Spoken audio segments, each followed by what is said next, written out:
Good afternoon and welcome to another GotSafety webinar presentation. I am Rick Roman and I'm along with Michael Crowley. And today we have a presentation for you regarding some new laws that are going to be going into effect in the next few months, and we just wanted to make sure that everyone's up to speed. So I will go ahead and get Nutty this up things on the happening. board. These are What nutty was that? things happening. Rick, if I may just say as we get through this, if you'll tell me if a fly lands on my head, Rick, during this presentation or on some part of my body that I don't say, I would appreciate it if you'd let me know. I don't know why they don't do that on TV. You know, Rick, they wave your arms or something over there.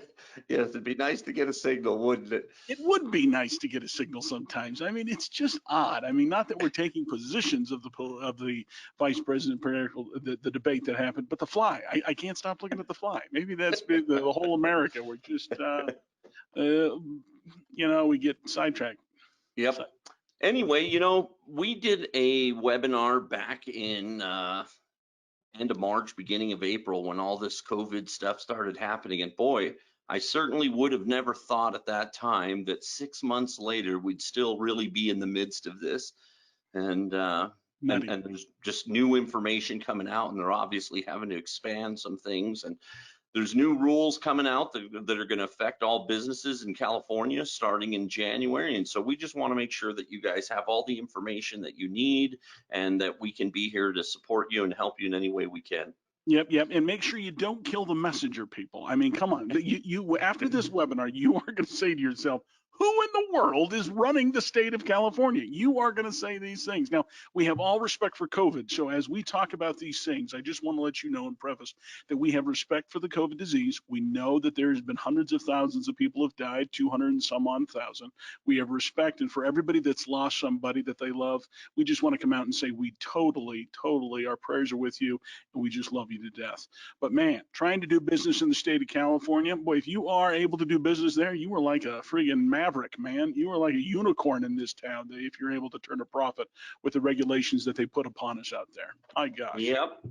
So as we get into this, we're really talking about some increased authority that Cal OSHA is going to have in regards to the COVID-19 and inspections that they're doing, and also some new requirements for employers related to notifying and so forth of their employees. So what we're talking about here really is the California AB 685. 685. Yep, this was just signed into law in September by Governor Gavin Newsom, and it is going to take effect January 1st of 2020. Rick, I put 2020 and I should have put 2021. Yeah, 2021. The first mistake, Rick. We'll take it out of your pay later. You know, that Governor Newsom. I mean, you got to love this guy. I mean, he loves to make the laws. It's like he wants nobody to work out there, Rick. I'm not going to be a pessimist this whole webinar. I just can't. But I'm telling you, this is a tough one, Rick. Yep. So my apologies on the number there. It's January 1st, 2021, not 2020, but it is effective till January 1st of 2023. So we're talking about a 2-year law, of course, unless they wind up extending it. But at this point, we're talking about 2 years. Don't even suggest it, Rick. Good. So it changes, as I mentioned, the rules regarding employee notification, some record keeping and some reporting requirements for the employer, and then also Cal OSHA's authority to issue OPUs, otherwise known as an order prohibiting use, and them to expedite issuing serious violation citations. So as we get to the first area of authority that's increased, Mike, talk a little bit about what an OPU is, why they're issued, where they've got to be posted and when they can be removed, and of course, how it's going to apply now with the COVID. Well, the OPU is a great acronym. You know, safety professionals, I always say that we love these acronyms, orders prohibiting use. And so what is an OPU? We call this in the industry red tagging. If OSHA comes out and red tags you, it's also known as an OPU. So the red tagging process is you either have an operation, a machine, or a facility of some kind that it provides a danger or a hazard to your employees, and Cal OSHA is capable of going out and popping that area with a red tag. Now, where where are they issued? They're issued somewhere in California, like I said, at the machines in an area of your facility, or just your whole business altogether. They can reg tag that. When it comes to where must be posted, either on the machine or business or in that area, they've got to post them there. And the key word here, the key question is, when can they be removed? They can only be removed by Cal OSHA, the very people that put them on, the district office that puts them on. They've got to go out there and verify it. So the red tagging is a very serious thing. Not everybody gets red tagged. I mean, it's not as high as you'd think, but this is something that they do. So that's the definition of a red tag, Mr. Rowland. Yep. So basically, if you've got a situation where you've probably maybe had a lot of transmission of COVID amongst employees, that they would think that it's putting a danger with the other employees, that they might close your facility, in which case you'd have to post it at the entrances so that your employees would know that they can't come in until you get this situation under control. And Right. then OSHA would relieve you of that tag. So that's the first area that they've increased the authority. The next is on the expediting issuing of citations. So what we're looking at here is what is known as the form is actually called a 1BY, or also known as an intent to cite letter that companies will receive when OSHA is about to issue serious citations. Talk about, Michael, how that has been used and what the difference is going to be here again related to COVID. So a brief history of the intent to cite letter. These haven't always been around. So a number of years ago, the intent to cite letters came out. So when somebody received an accident, or they had an accident, or they had OSHA citations coming, district office would send you just the citations, and then you had your 15 days to appeal the process. Then they came out with the intent to cite letter. And basically the intent to cite letter says, okay, we are going to cite you with a serious violation. They don't send these out for generals, but I'm going to cite you for a serious violation. Here's the letter that tells you what code I'm connecting it to. Now, why don't you think you're guilty? That's the question. Why don't you think you're guilty? You can respond to us and let us know. So this is the kind of letter that it is. It is not the citation, and it doesn't do that, but it is basically a, before I get you, what are you thinking about? Why do you think you're innocent? So in this process, if you ever get one of these intent to cite letters, you should call us immediately. I mean, you should just call us immediately and let us teach you how to respond to such a things, because you don't want to incriminate yourself, right? There's a lot about this letter when you get it that you just don't know. But here's the key spot about this letter. It slows down the citation process, because they have to wait for a period of time for you to keep the intent to cite before they're able to issue the citations. And the reason why Rick is bringing this to the webinar is that key element, that there is a waiting process that takes place after you get an intent to cite letter that will sit there, that slows the process down a little bit. Rick? And then now what makes a difference with the COVID-19 is that this has been lifted, Yes. that they don't have to send this letter to you. So Correct. whereas on any other type of serious violation that they may intend to cite you on, they'll have to send you this letter. But on any COVID related serious violations, they're just going to, like Michael said, basically speed that process up by going instantly to issuing the citations. Correct. So those are really the two areas that OSHA's authority has been increased. Right now, they've added COVID as a reason of something that they can red tag a business for, and then now they can expedite the issuing of the citations. Now let's talk a little bit about the employer responsibilities now. So this is the part where, so it says here, employers are required to notify employees and employers of subcontracted employees within 1 day of being made aware of an employee testing positive for COVID-19. Wow. So this notification has to be in writing, and it can be delivered by, and is not limited to, personal service, such as handing them a written letter of sorts, an email, a text message. This written notification has to be delivered in a method that can be reasonably anticipated to be received by the employee within 1 business day. Oh, what are your thoughts on that, Michael? You know, Rick, that sentence is a catchy one. The written notification must be delivered by method that can, and this is the key word, reasonably anticipated. Now, that word right there with OSHA really means not reasonable and not anticipated. It will get there within one day, because your reasonability of what was reasonable anticipated by the employer may not be what OSHA is talking about. So you've got to make sure you can get it one day. Let's say it's a Friday afternoon, they're going home for the weekend, and you think Betty's coming into the office on Saturday, and you reasonably anticipated she was coming, and she doesn't come, and you send it to her work email and she doesn't get it on her smartphone. You're dead. You are dead. So make sure you do this. You just look at that word reasonable and just know this. The people that are deciding this are Cal OSHA themselves. And even though they are good people, and I want you to know I do love them, they can be unreasonable sometimes. And so just know this, reasonability means you will get it to them in one day.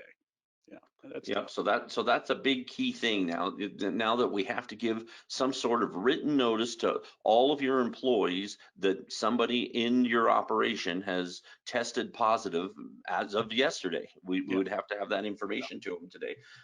Additionally, this notification has to be both in English and in the language that is understood by the majority of your employees. And furthermore, if the employee has a representative, the representative would also have to receive that notification. Mm-hmm. So let's talk now a little bit about what needs to be in that letter. So we know now you have to get them this information within 20, within a business day of, Right.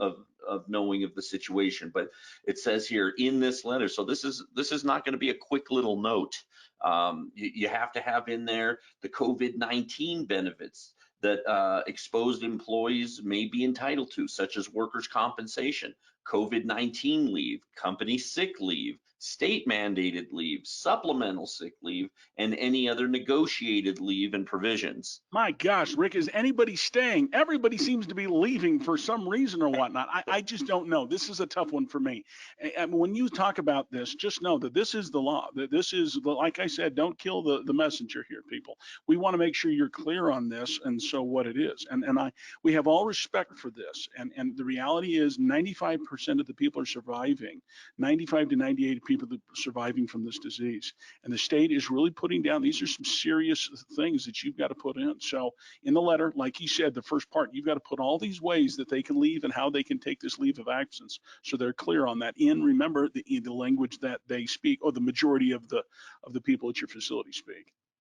So in addition to that information, to notifying them of all of the possible leaves that may be available to them, also have to put in their anti-retaliation and anti-discrimination protections for the employees. Any disinfection and safety plans that the employer has or plans to implement. So you got to let them know what are you planning to do to go forward to make sure that that we're not going to have a further spread of this.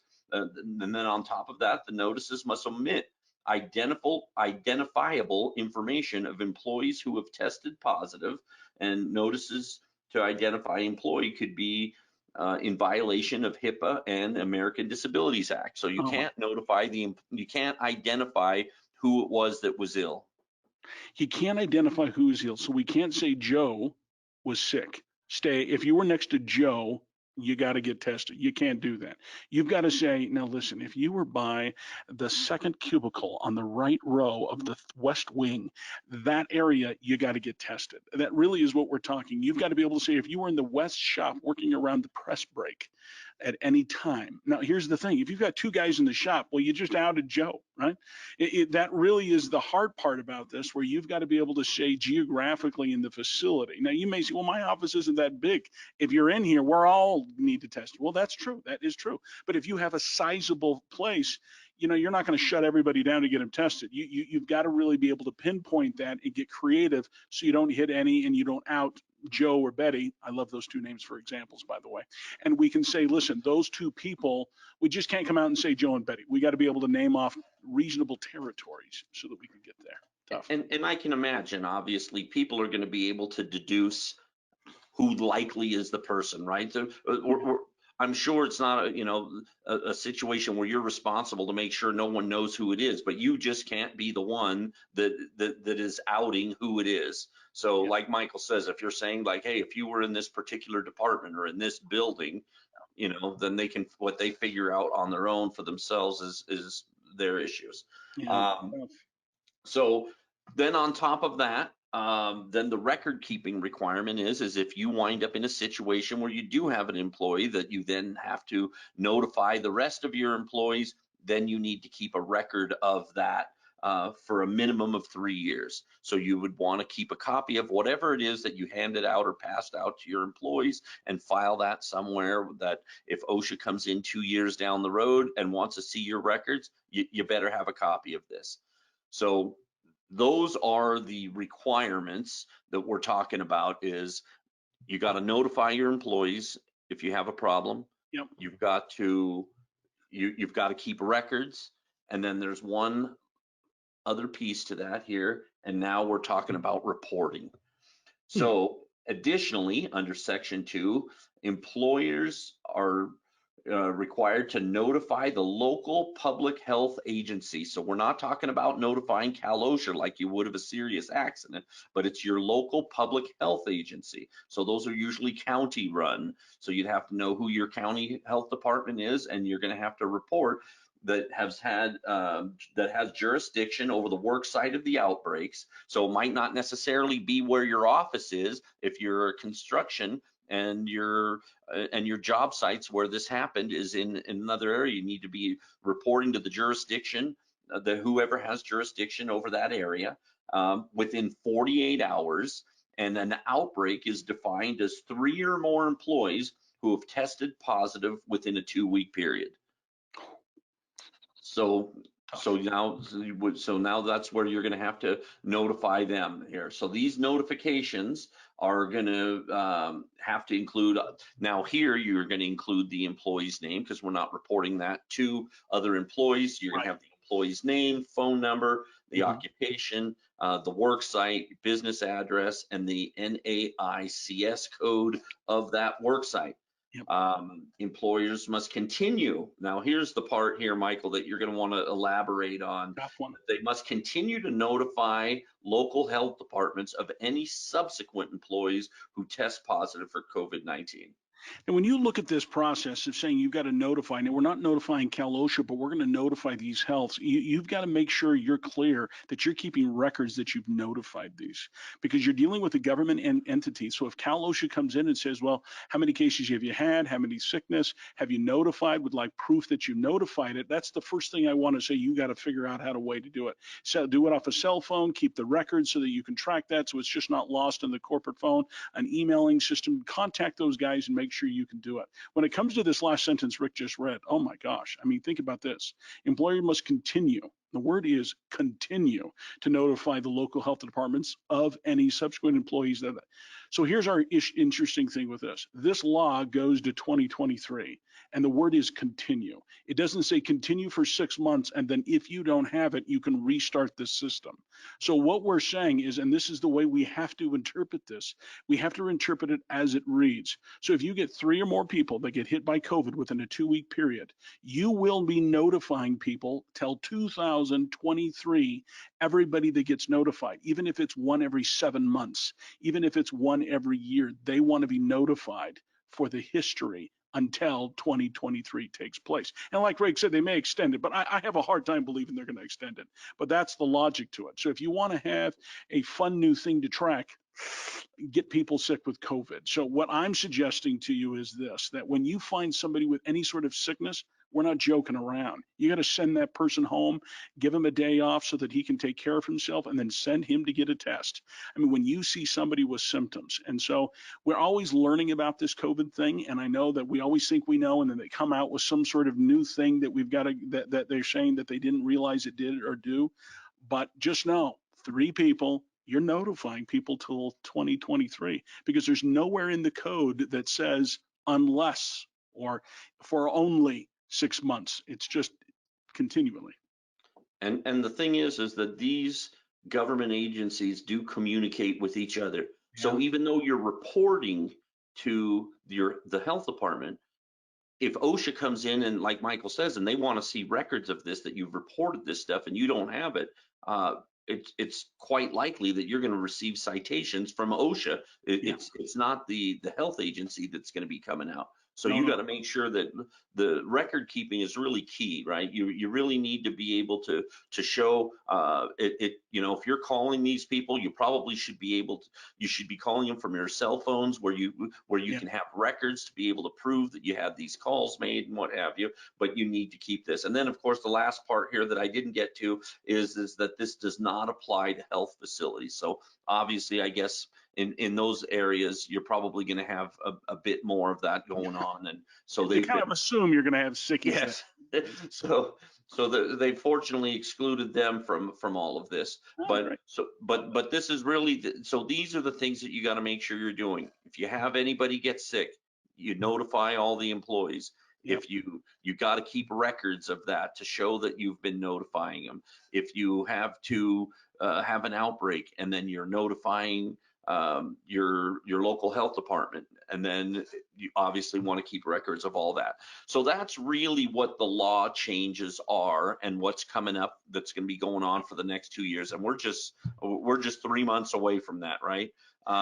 We are just 3 months away from that, Rick, and trying to make sure we've got some good news. We're going to get into training. We're not done with the webinar just yet, but you just need to know that there is light at the end of the tunnel, that going through this, you're not alone in this. You have resources. GotSafety, obviously, that's a cliche thing. No fear, GotSafety is here. But the logic that we've done, that Rick is going to get into, how to avoid being cited, all of these resources, if you are a client of ours, we've already provided you with this. We have resources and we're changing them all the time. If you are a very, very, very select few that has been invited to this webinar, just to understand who we are and what we do, this is part of how we work and what we do. So I hope you're asking questions in the comment bar. We've got Haven on the side here that's listening in. He's going to be reading these to us at the end. So if there's any questions on what we've talked about what the rules or regulations are, Rick and I would love to answer those for you live, so we can go through that. But now, Rick, we're going to get into, obviously, right, Rick, the exciting part, how not to get cited by the wonderful government that is thinking of great ways to make it tougher to do business. Rick, what do you got for us? So yes, and thanks for bringing that up, Michael. I forgot to mention that at the beginning. If you type your questions into the chat, we'll be answering those at the end. But so when all this, with all of this going on, I, thought, pretty much early on here that there's just no other safety issue that you have going on at your jobs that your employees are more acutely aware of than this COVID-19. They're seeing it on the news. It's in social media. They're seeing it before their eyes when they try to go to get something to eat at a restaurant, or if they go to the grocery store or Walmart or whatever, they're just seeing this in action. And if they get the feeling that their place of employment is not doing what it needs to be doing to keep them safe, you just knew that they would be filing complaints. And so from a recent Cal OSHA advisory committee meeting, some information was released that from the month of February up until the end of July, Cal OSHA, in just total complaints, and of course they get complaints all the time, they received a little over 8,300 complaints. Of those 8,300 complaints, 5,007 of them were COVID related. So that's about 60% of all their complaints were COVID related. And the citations, we're just now starting to see them. They're finally coming out where they've been citing people. So it's really important that you do the things that are required to make sure you're staying compliant and to make your employees feel safe, and obviously to keep them safe, and to make sure that you're not having problems and spreading sickness. And these are some of the things, like Michael said, that we can help you with. And we just want to make sure at the very least that that you're thinking of these types of things that you need to do. So the first thing is you got to have a COVID-19 response plan. The infectious disease program, Rick, legendary nowadays, legendary. So tell them a little bit about that. Obviously, we've created that for clients. Bob, who's Bob's Plumbing, Heating, and Air? I mean, he gets so much advertisement on our webinars, Rick. Who the heck is Bob? We're just picking that one out of hot air. There's probably a Bob Heating and Air around here. We think it's a good name. But what it is the infectious disease program is a program that we put together because Cal OSHA is requiring one. And you're really finding yourself in a spot where it talks about the disease, what you're going to be doing to limit things, social distancing. It just kind of outlines what your company's doing to keep the employees safe. And then on this step, the how avoid a citation is the work site assessment. You really got to do a job hazard analysis on your facilities again. If you haven't done that since the beginning of COVID-19, a job hazard analysis, also known as a JHA, the reality is you got to, because things have changed. Work circumstances, lines, working the lines, wearing masks, not wearing masks. You've got to be able to implement this stuff and put it in so that the employees can have it.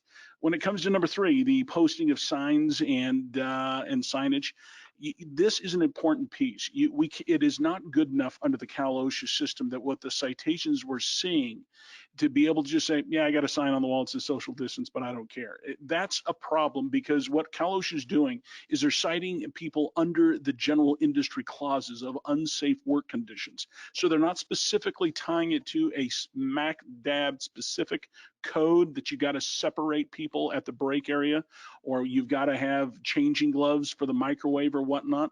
But what they're suggesting is, depending on the inspector that comes out, what they feel is reasonable or not reasonable in this kind of a historic pandemic is going to be the problem that you're going to be facing. And so when you see the employee posters and signs, obviously the bathrooms, wash your hands, but putting stickers on the floor and things all over the place so that they know is important. And then obviously the training aspect, Rick. I don't know if the next slide goes over some training topics or not, but the training is key. And the good news is we've got this all for you. And you know how we work. We're not charging you per piece or put on. And so when you guys were on our service and before the pandemic started and this all happened, we were all frantically, our office went really into core mode, and we started creating pandemic lessons and training to make sure that as soon as you guys were able to get your butts back to work, we were there for you to make sure. And so we're really proud of that. We've created the videos and everything. But as you list at these 4 things, we can take all of these government regulations and comply with all of them with just these 4 things. And I'm telling you, it's not as hard to do. I make a little bit of a stink about the crazy regulations, but you know what? They're probably for us good. And so with that being said, these 4 steps, we can get this covered and take care of it so we can go back to making money in these shops. And everybody likes making money. Are you with me, Ricky?